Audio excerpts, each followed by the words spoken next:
আলহামদুলিল্লাহ, আল্লাহ পাকের দরবারে অসংখ্য শুকরিয়া আদায় করছি। আল্লাহ পাক আমাদেরকে বজরপুর কেন্দ্রীয় জামে মসজিদের উদ্যোগে বাৎসরিক তাফসিরুল কোরআন মাহফিল ইসলামী জালসায় উপস্থিত হওয়ার মতো সুযোগ দান করেছেন। আমার ভাইয়েরা, আমার বন্ধু, ও বজরপুরের যুবকেরা শোনো শোনো, ও বজরপুরের এলাকাবাসী শোনেন। আল্লাহ রাব্বুল আলামিনের পয়গম্বর ছিলেন হযরতে সুলাইমান আলাইহিস সালাম।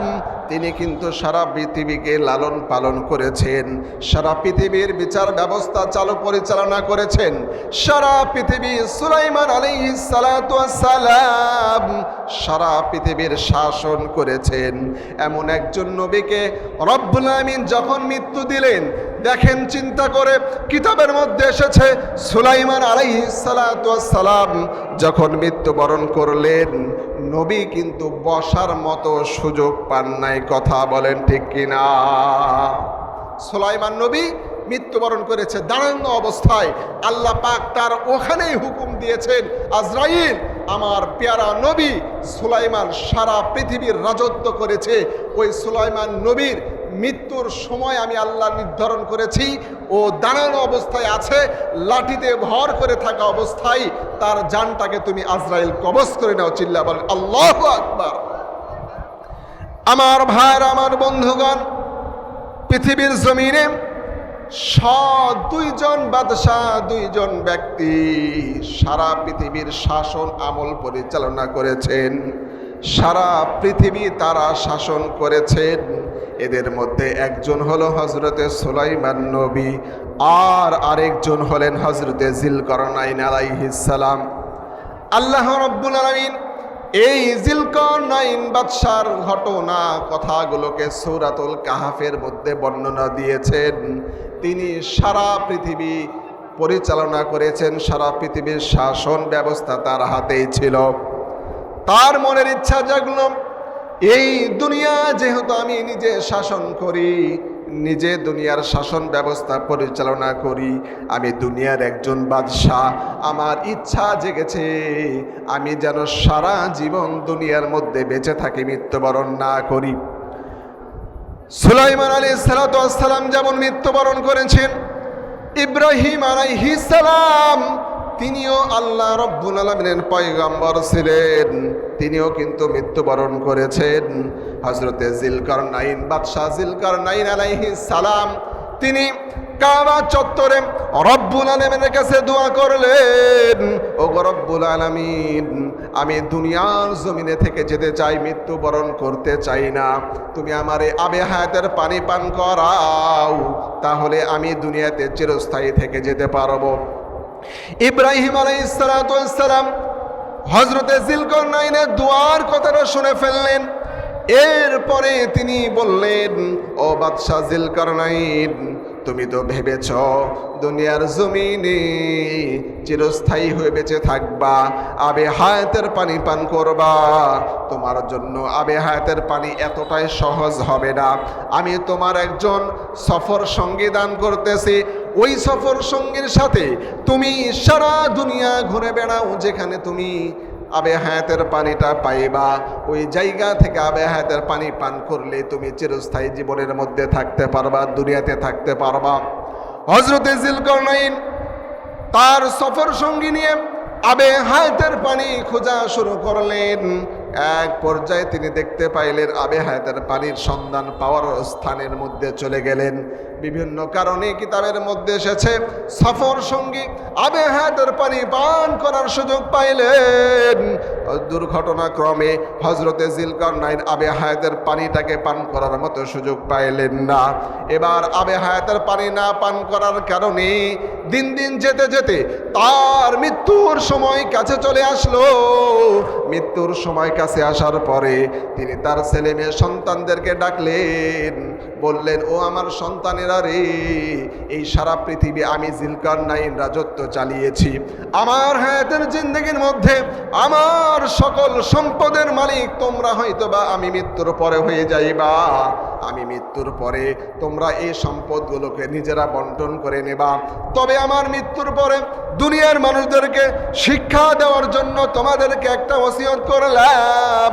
ও আমার সন্তানেরা, আমার ওসিয়ত হলো যখন আমি মৃত্যুবরণ করব, আমার মৃত্যুর পর তোমরা এলাকার মানুষদেরকে নিয়ে যখন জানাজার নামাজটা পড়াইবা, কাফনের কাপড়ের মধ্যে আমারে পেঁচাইবা, এরপরে যখন জানাজার নামাজটা শেষ হয়ে যাবে, তারপরে আমার দুইটা হাত কাফনের মধ্য থেকে বাহির করে প্রশস্ত করে দেবা। সন্তানেরা জিজ্ঞাসা করলো, বাবা যান, দুনিয়ার জমিনে থাকা অবস্থায় আপনি ধন সম্পত্তি টাকা পয়সার পিছনে ঘুরেছেন ঠিকই, এত ধন সম্পত্তি টাকা পয়সা থাকার পরেও আপনি মৃত্যুর পরে আবার সম্পদের লোভে নাকি মানুষের কাছে চাওয়ার জন্য হাতটাকে প্রসারিত করে দেবেন। জিলকারনাইন বলছেন, সন্তানেরা শোনো শোনো, তোমরা যেমনটি ভাবতেছ আসলে ব্যাপারটা কিন্তু এমনটি নয়। আমি মানুষদেরকে জানাতে চাই, মানুষদেরকে বুঝাইতে চাই, এই দুনিয়ার বাদশাহী, দুনিয়ার রাজত্ব আমি জিলকারনাইনের হাতেই ছিল। আমি ইচ্ছা মতো মানুষদেরকে টাকা পয়সা অর্থ সম্পদ বন্টন করেছি, ইচ্ছা মতো টাকা সম্পদ জমা করেছি, আমার সম্পদের কোনো অভাব নাই, আমার টাকা পয়সা গাড়ি বাড়ির কোনো অভাব নাই। এরপরেও আজকে মৃত্যুর সময় আমি জিলকারনাইন দুনিয়ার বাদশাহ খালি হাতে কবরের মধ্যে চলে যাইতেছি। আল্লাহু আকবার। আমার ভাইরা, বুঝার চেষ্টা করেন, আমরা দুনিয়ার জমিনে টাকা পয়সা ধন সম্পত্তি এগুলো নিয়ে পড়ে আছি, আবার আমরা এটাও জানি আমরা মৃত্যুবরণ করব। সুতরাং মৃত্যুটা আমাদের হবে, মৃত্যুর পরে আমি আপনি একমাত্র নিজের আমল ছাড়া দুনিয়ার বাড়ি গাড়ি টাকা পয়সা ক্ষমতা কিছুই নিয়ে যেতে পারবো না। কথা বলেন, কথা বলেন। সুতরাং জিলকারনাইন পৃথিবীর দুই প্রান্তের সফরকারী যাকে বলা হয়, তিনি পৃথিবী সফর করেছেন। আল্লাহ পাকের পক্ষ থেকে তার কাছে কুদরতি একটি বাহন ছিল, যে বাহন দিয়ে তিনি সারা পৃথিবী সফর করতেন। এজন্য তাকে জিলকারনাইন, পূর্ব পশ্চিমের বাদশাহ বলা হতো। তিনি সারা পৃথিবীকে শাসন করেছেন। এরপরেও মৃত্যুর সময় তাকে খালি হাতে দুনিয়ার মায়া মহাব্বত ছেড়ে চলে যেতে হয়েছে। কথা বলেন ঠিক কিনা? এজন্য আমরা যদি মনে করি আজকে আমি অমুক ক্ষমতাশালী হয়েছি, আমার এলাকার মধ্যে সবচাইতে বেশি জমি, এলাকার মধ্যে আমার সবচাইতে বেশি টাকা, এলাকার মধ্যে বড় ব্যবসা, এই চিন্তা ভাবনা নিয়ে সমাজের মধ্যে দাম্ভিকতা দেখিয়ে, অহংকার করে, ক্ষমতার প্রণলম দেখিয়ে সমাজে যদি চলাফেরা করতে থাকি, তো আপনি হয়তোবা সমাজের মধ্যে মানুষের ভয়ে সম্মান পাবেন, কিন্তু মানুষের আপনি চলে যাওয়ার পরে আপনার পেছনে গালিগালাজ করবে। কথা বলেন, কথা বলেন। প্রিয় ভাইরা, এই জন্য দুনিয়াতে যতদিন আমরা বেঁচে থাকব সদা সর্বদা মৃত্যুর কথা স্মরণ করে মৃত্যুর প্রস্তুতি নিয়ে থাকতে হবে। কথা বলেন ঠিক কিনা? কুল্লু নাফসিন যায়িকাতুল মাউত, কুল্লু নাফসিন যায়িকাতুল মাউত, যতই জমাও টাকার পাহাড়, বানাও রঙিন বাড়ি, চলে যেতে হবে রে মনে দুনিয়া ছাড়ি, চলে যেতে হবে রে মনে দুনিয়া ছাড়ি। কথা বলে ঠিক কিনা? দুনিয়ার জমিনে আমি আপনি কেউ থাকতে পারবো না। প্রিয় ভাইরা, এই জন্য দুনিয়ার মোহ ভালোবাসা এগুলোকে পিছিয়ে রেখে পরকালীন জীবনের সফলতার জন্য প্রচেষ্টা করতে হবে, সদা সর্বদা মৃত্যুকে অনুসরণ করতে হবে। এজন্য আল্লাহ পাক সূরা আরাফের 34 নম্বর আয়াতে কারিমার মধ্যে বলছেন, পৃথিবীর মানুষ, ফাইদা জা আজালুহুম, তোমার মৃত্যু যখন আসবে, লা ইস্তাখিরুনা, 1 সেকেন্ড দেরিও হবে না, ওয়ালা ইস্তাকদিমুন, 1 সেকেন্ড আগেও হবে না, নির্ধারিত সময় নির্ধারিত জায়গায় তোমার মৃত্যু হবে। কথা বলেন ঠিক কিনা? আসুন মহান রবের দরবারে কালেমতো শুকর পড়ি যে আল্লাহ পাক আমাদেরকে শারীরিক সুস্থতার মধ্য দিয়ে কোরআনের পৃথিবীর মধ্যে সর্বোত্তম স্থান, কোরআনের ময়দানে, কোরআনের মাহফিলে এবং পৃথিবীর মধ্যে শ্রেষ্ঠতম জায়গা আল্লাহ পাকের ঘর মসজিদের উন্নতি কল্পে এই মজলিসে উপস্থিত হওয়ার মতো সুযোগ দিয়েছেন। দিল থেকে মন থেকে রবকে খুশি করার লক্ষ্যে কালিমাত শুকুর পড়ছি, বলছি আলহামদুলিল্লাহ। লক্ষ কোটি দুরূদ ও সালাম বর্ষিত হোক সারোয়ারে কায়নাত, মানবতার মুক্তির দূত, দুজাহানের বাদশাহ সাইয়্যিদুনা বিশ্বনবী জনাবে মুহাম্মদুর রাসূলুল্লাহ সাল্লাল্লাহু আলাইহি ওয়াসাল্লামের ওপর। প্রিয় ভাইরা, আমি আপনাদের সামনে পবিত্র কোরআনের ৮ নম্বর সূরা আরাফের ৩৪ নম্বর আয়াতে কারিমা তেলাওয়াত করেছি। আল্লাহ পাক এই আয়াতের মধ্যে যে ব্যাপারটি আলোচনা করেছেন, পৃথিবীর মধ্যে সবচাইতে সত্যতম, সবচাইতে গুরুত্বপূর্ণ যে বিষয়, সেটি হলো মানুষের জীবনের মৃত্যু। এই মৃত্যু সম্পর্কে আল্লাহ পাক এই আয়াতের মধ্যে আলোচনা করেছেন এবং এই মৃত্যুর সময় 1 সেকেন্ডও আগেও না, 1 সেকেন্ডও পরেও না, এই ব্যাপারে আল্লাহ পাক গুরুত্ব দিয়ে আলোচনা করেছেন। সম্মানিত ভাইরা, আমরা মুসলমান, আমরা সবাই একথা বিশ্বাস করি, দুনিয়াতে জীবন নিয়ে এসেছি, মৃত্যুর পরে আল্লাহর কাছে আমাদেরকে যেতে হবে। পরকালীন জীবনে আল্লাহর দরবারে দাঁড়াতে হবে। আল্লাহর দরবারে দাঁড়িয়ে রবের কাছে এই দুনিয়ার জীবনের হিসাব দিতে হবে। আমরা সবাই এটা বিশ্বাস করি, যেহেতু আমরা মুসলমান। তবে কথা হলো, যারা মুসলমান এবং যারা মুসলমান না, উভয়েই কিন্তু অন্যান্য বিষয়গুলো বিশ্বাস স্থাপন না করলেও বেধর্মীরাও একথা বিশ্বাস করেন, একথার সাক্ষ্য প্রদান করে থাকেন যে যারা দুনিয়ার জমিনে জীবন নিয়ে এসেছে তাদেরকে মৃত্যুর স্বাদ গ্রহণ করতেই হবে। কথা বলেন ঠিক কিনা? আমার ভাইয়েরা, আমার বন্ধুগণ, আল্লাহ রাব্বুল আলামিন এই দুনিয়ার জমিনে মানুষদেরকে ডাক দিয়ে বলে দিলেন, ও দুনিয়ার মানুষেরা শোনো, আমি আল্লাহ রাব্বুল আলামিন তোমাদেরকে জীবন দান করলাম। এই জীবনটা আবার সময় মতো আমি আল্লাহ কিন্তু নিয়ে নেব। তোমরা জীবনকে নিয়ে বড়াই করার মতো কোনো অপশনের মধ্যে যাও না। আল্লাহ পাক বললেন, ওয়ালিকুল্লি উম্মাতিন আজাল। ও দুনিয়ার মানুষেরা রে, দুনিয়ার জমিনে তোমাদেরকে সংক্ষিপ্ত সময় দিয়ে আমি আল্লাহ প্রেরণ করে পাঠায় দিলাম। এই সংক্ষিপ্ত সময়টা হলো প্রত্যেক জাতির জন্য। এই সময়ের শেষ একটা সীমানা আছে, শেষ একটা মাধ্যম আছে। আল্লাহ পাক বলছেন, শেষ মাধ্যমটা হলো বান্দা, তোমার মৃত্যুর মাধ্যমে তোমার দুনিয়ার জীবনের হায়াতের আমি আল্লাহ ইতি টানার ব্যবস্থা করে দেব।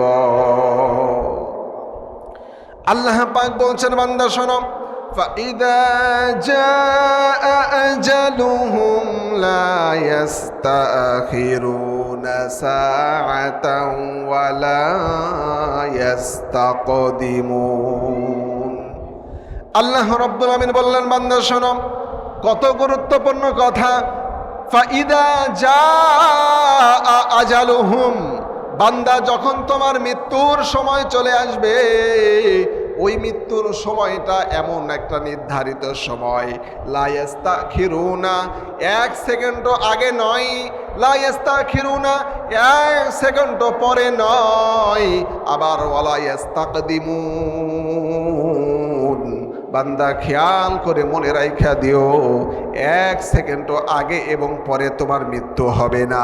নির্ধারিত সময় আমি আল্লাহর পক্ষ থেকে তোমাদেরকে যেটা জানিয়ে দিলাম, ওই নির্ধারিত সময়ে তোমার মৃত্যু হয়ে যাবে। সুতরাং প্রিয় মুহতারাম ভাইয়েরা আমার, গভীর মনোযোগ দিয়ে দিল দিয়ে বোঝার চেষ্টা করেন। আমার আল্লাহ জানা দিলেন, দুনিয়ার মানুষ, তোমরা দুনিয়ার জমিনে ক্ষমতা পাওয়ার পরে, টাকা সম্পদের মালিক হওয়ার পর, দুনিয়ার জমিনে বড় বিজনেসম্যান হওয়ার পর, দুনিয়ার জমিনে বড় টাকাওয়ালা গাড়িওয়ালা বাড়ি হওয়ার পর, দুনিয়ার মধ্যে তোমরা অহংকার করে বেড়াচ্ছ। ও বান্দা, দুনিয়ার জমিনে তোমরা যে বড়ত্ব দেখিয়ে বেড়াইতেছ, বান্দা আমি আল্লাহ তোমার মৃত্যুর খবরটা আমার কাছে রেখে দিয়েছি। বান্দা খেয়াল করে দেখো, তোমার হায়াতের জিন্দেগিটা কখন শেষ হয়ে যাবে বান্দা তোমরা কেউই বলতে পারো না। আমি আল্লাহর কাছে সেই খবরটা কিন্তু রেখে দিয়েছি। আল্লাহ বলছেন, বান্দা শোনো, তোমরা যেহেতু জীবন নিয়ে দুনিয়ার জমিনে গিয়েছো, এই জীবনের রীতি টানতে হবে। এই জীবনের শেষ সময় চলে আসবে কখন না জানি, তোমরা যেহেতু জানো না, এই জন্য বান্দা প্রতিনিয়ত তোমরা মৃত্যুর জন্য প্রস্তুত হয়ে যাও। আমার ভাইয়েরা, আমরা বিভিন্ন সময় আলোচনাতে শুনেছি, দেখেছি। আমরা দেখেন, এই যে এবার রমজানুল মুবারকের পরবর্তীতে ঈদ হলো, ঈদের সময় আগে পরে মিলে কতজন যুবক, কত অজানা প্রাণগুলো মৃত্যুর কুলে ঢলে পড়ে তারা মৃত্যুবরণ করেছে। আমরা দেখেছি, তারা কখনো কল্পনা করেছিল না আমার মৃত্যু হয়তোবা রাস্তাতে অ্যাক্সিডেন্ট হয়ে যাবে, আমার মৃত্যু হয়তোবা লঞ্চের মধ্যে হবে, অথবা পানিতে ডুবে আমি মারা যাব। কখনোই সে কিন্তু কল্পনা করে নাই। এই জন্য আল্লাহ পাক বান্দাদেরকে বারবার সতর্ক করে বলেছেন, তোমার মৃত্যু যখন আসবে কোথায় পলায়ন করবা? ওয়ালাউ কুনতুম ফি বুরুজি মুশাইয়াদা, তুমি মনে করেছো সুন্দর 20 তলা বিল্ডিং বানাইছি, সুন্দর 10 তলা বিল্ডিং করেছি, সেই প্রাসাদের মধ্যে লুকায়া থাকবো, সেই প্রাসাদের মধ্যে আজরাইল আসতে পারবে না, ওই চিন্তা ভুলে যাও। আল্লাহ বলছেন, বান্দা তুমি যেখানেই থাকো না কেন দুনিয়ার জমিনে মৃত্যু তোমাকে গ্রহণ করতেই হবে। কথা বলেন ঠিক কিনা? আমার ভাইরা, আমার বন্ধু, আল্লাহ রাব্বুল আলামিন হযরত ইদ্রিস আলাইহিস সালাতু ওয়াস সালামের কথাটাকে কোরআনে হাকিমের মধ্যে উল্লেখ করে দিয়েছেন। আমার ভাইরা, আমার বন্ধু, আমার যুবক ভাইরা, দিল দিয়ে বোঝার চেষ্টা করেন। হযরত ইদ্রিস আলাইহিস সালাতু ওয়াস সালামকে রব্বুল আমিন একটা অফার দান করেছিলেন। সুবহানাল্লাহ পড়েন। ইদ্রিস নবীকে আল্লাহ পাক অফার দিলেন। জিবরাইল আলাইহিস সালাতু ওয়াস সালাম ইদ্রিস নবীর দরবারে চলে আসলেন। আসার পর ইদ্রিস নবীকে জানায়া দিলেন, ও আল্লাহর নবী, আল্লাহর পক্ষ থেকে আপনার জন্য একটা অফার দান করা হয়েছে। জিবরাইল আলাইহিস সালাতু ওয়াস সালামকে জিজ্ঞাসা করলেন, কি অফার আল্লাহ পাক আমাকে দান করলেন? জিবরাইল আমিন আলাইহিস সালাম জানায়া দিলেন, ও আল্লাহর নবী ইদ্রিস, শুনেন শুনেন, এতদিন পর্যন্ত আপনি আল্লাহ পাকের জন্য একটা ইবাদত বন্দেগী করেছেন, তো আল্লাহ আপনাকে একটাই সওয়াব দান করেছে।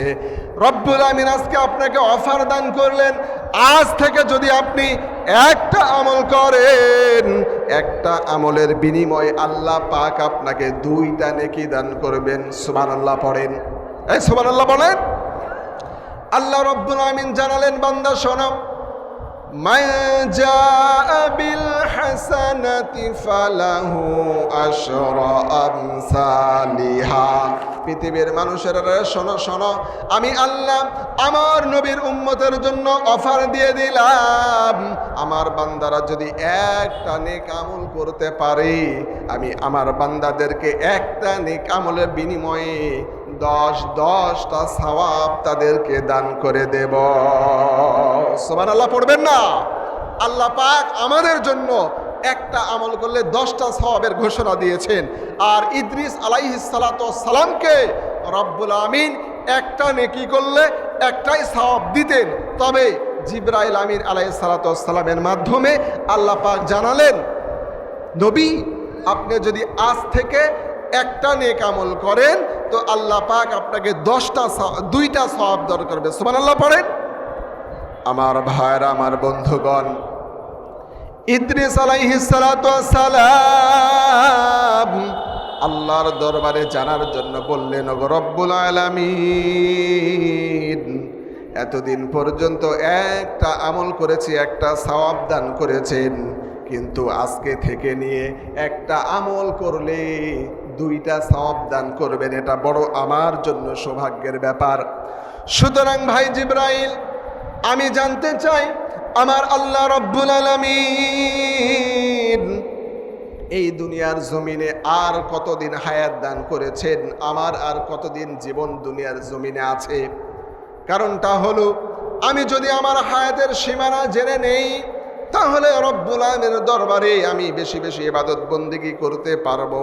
জিবরাইল আমিন বললেন, ও হে নবী যান, নবীজি শোনেন, আপনি কতদিন বেঁচে থাকবেন সেই খবরটা কিন্তু আমার কাছে নাই। তার কারণ হলো আল্লাহ পাক হায়াত মৌতের বিষয়ে একজন ফেরেশতার জিম্মাদারি দিয়েছেন, তার নাম হলো মালাকুল মৌত হযরত আজরাইল। সুতরাং আপনার হায়াত কবে শেষ হয়ে যাবে, আপনার মৃত্যু কবে হবে, এই খবরটা হযরতে আজরাইলের কাছ থেকে জেনে নিতে হবে। তবে কথা হলো আজরাইলের অফিস, আজরাইলের দফতর এখানে নয়, প্রথম আসমানে নয়, দ্বিতীয় আসমানে নয়, সরাসরি চতুর্থ আসমানের মধ্যে হজরতে আজরাইল আলাইহিস সালাতু ওয়াস সালামের অফিস অপেক্ষামান। আল্লাহু আকবার। আমার ভাইরা, জিবরাইল আমিন বললেন আজরাইলের অফিস, আজরাইলের দফতর হলো চতুর্থ আসমানে। সুতরাং আপনার হায়াতের খবর, আপনি আর কয়দিন বেঁচে থাকবেন, এ কথাটা জানার জন্য আমাদেরকে চতুর্থ আসমানে যেতে হবে, আজরাইল আলাইহিস সালামকে জিজ্ঞাসা করতে হবে। কথা বলেন ঠিক কিনা? আমার ভাইরা, আমার বন্ধু, গভীর মনোযোগ দিয়ে বোঝার চেষ্টা করেন। আল্লাহ পাক রব্বুল আলামিন এই হায়াত দিয়ে দুনিয়ার জমিনে আমাদেরকে পাঠিয়েছেন। হায়াতের সীমা কখন শেষ হয়ে যাবে আমি আপনি কেউ বলতে পারবো না। এই জন্য হজরতে ইদ্রিস আলাইহিস সালাম আল্লাহর কাছে আবেদন করলেন। জিবরাইল আমিনের মাধ্যমে আল্লাহ পাক জানায় দিলেন, ও জিবরাইল, তোমার ডানার উপরে করে আমার নবী ইদ্রিসকে নিয়ে চতুর্থ আসমানে চলে যাও। ইদ্রিস আলাইহিস সালামকে নিয়ে চতুর্থ আসমানের মধ্যে জিবরাইল নিয়ে চলে গেলেন। এবার হজরতে আজরাইল আলাইহিস সালামের দফতরের সামনে যখন চলে গেলেন, দফতরের সামনে যাওয়ার পরে বর্তমান দুনিয়ার জমিনে কোনো হেড অফিসারের রুমে ঢোকার পূর্বে অনুমতি লাগে, লাগে না লাগে? কথা বলে। অফিসারের রুমে ঢোকার পূর্বে যেমনি অনুমতি নিতে হয়, জিবরাইল আমিন আলাইহিস সালাম অনুমতি নেবার জন্য হজরতে আজরাইলের গেটের মধ্যে নক করলেন এবং বললেন, আজরাইল, তোমার অফিসের মধ্যে আমি জিবরাইল আসতে চাই। আজরাইল আলাইহিস সালাম বলছেন, আমার সর্দার, যেহেতু জিবরাইল আমিন আলাইহিস সালাম সকল ফেরেশতাদের সর্দার, তার তো কোনো অনুমতি লাগে না। এরপরেও তিনি বলছেন, আজরাইল, আমার অনুমতি লাগে না সেটা আমি জানি, কিন্তু আমার সাথে এখন যেই ব্যক্তিটা আছে, দুনিয়ার একজন নবী আমার সাথে তোমার দরবারে এসেছে, তার তো অনুমতি নিতে হবে। এই জন্য তোমার কাছে আমি অনুমতিতে নক করেছি, দরজায় তোমাকে নক দিলাম। এক পর্যায়ে অনুমতি দেওয়া হলো। অনুমতির পরে হজরতে জিবরাইল আমিন আলাইহিস সালাম হজরতে আজরাইলকে জিজ্ঞাসা করলেন, ভাই আজরাইল, আমি তোমার কাছে একটা বিষয় জানতে এসেছি। তুমি যে মৃত্যুর খবর মানুষের রেখে দাও, তোমার দফতরে লিখিত আছে, আমি জানতে চাই আল্লাহর নবী হজরতে ইদ্রিস আলাইহিস সালাম আর কতদিন দুনিয়ার জমিনে বাঁচবেন?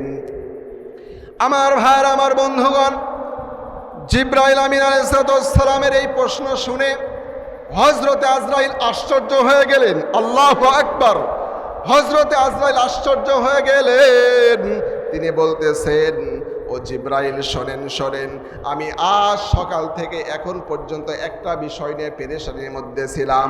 পেরেশানির বিষয়টা হলো, আজকে রব্বুল আমিন সকালবেলা আমাকে মৃত্যুর যে লিস্টটা দিয়েছেন, ওই লিস্টটার মধ্যে দেখতেছি হজরতে ইদ্রিস নবীর নাম লেখা আছে। সময়টা আর কয়েক সেকেন্ড বাকি আছে, এবং আশ্চর্যের ব্যাপার হলো, ইদ্রিস নবীকে রব্বুল আলামিন চতুর্থ আসমানের মধ্যে মৃত্যুর কথা নির্ধারণ করে লিখে দিয়েছেন। চতুর্থ আসমানে ইদ্রিস নবী জানটা কবজ করতে হবে। কিন্তু আমার কাছে আশ্চর্যের ব্যাপার হলো, আর কয়েক সেকেন্ড বাকি আছে। এই কয়েক সেকেন্ডের মধ্যে দুনিয়ায় আছে ইদ্রিস নবী, সে আসমানের মধ্যে কেমনে আসবে? আল্লাহু আকবার। ইদ্রিস নবী চতুর্থ আসমানে চলে এসেছেন। জিবরাইল বলে অবাক হয়ে গিয়েছেন, আল্লাহ পাক যেহেতু ইদ্রিস নবীকে চতুর্থ আসমানে মৃত্যু দেবেন, সুতরাং আল্লাহ পাক কিভাবে ইদ্রিস নবীকে চতুর্থ আসমানে পৌঁছালেন দেখেন। বুঝার ব্যাপার হলো, লা ইস্তাখিরুনা ওয়ালা ইস্তাকদিমুন, আল্লাহ বলছেন 1 সেকেন্ড আগেও না 1 সেকেন্ড পরেও না, যথা সময়ে নির্ধারিত স্থানেই কিন্তু আল্লাহ পাক মৃত্যু দিবেন। কথা বলেন ঠিক কিনা? সুতরাং ইদ্রিস নবী দুনিয়া থেকে নিজ উদ্যোগে নিজে চতুর্থ আসমানে এসেছেন। আল্লাহ পাক চতুর্থ আসমানে তার জান কবজের ব্যবস্থা করেছেন।